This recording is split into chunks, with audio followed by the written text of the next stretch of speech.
Беларусы маюць гэткае файнае і ёмкае слоўца на акрэсленне блізкага і прыязнага чалавека, з якім звычайна няма кроўнай сувязі. Сябар! Нашыя суседзі яго не маюць, таму наўрад ці гэта запазычанне. Калі ж капнуць глыбей у гісторыю, то можна спанатрыць наступнае.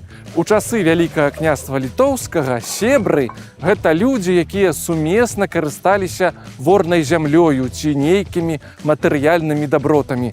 Існаваў у старабеларускай мове прыметнік «себрыны», гэта значыць агульны, супольны. Як сцвярджаюць навукоўцы, першапачаткова слова «сябар» абазначала кампаньёна, супольніка, удзельніка нейкай групы.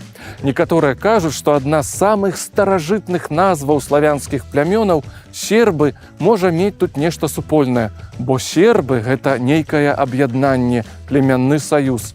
Цяжка цяпер меркаваць, бо з тых часоў шмат вады сплыло. Але, як настойваюць аўтарытэты, слова «сябар» выводзіцца ад праславянскага «сям'я».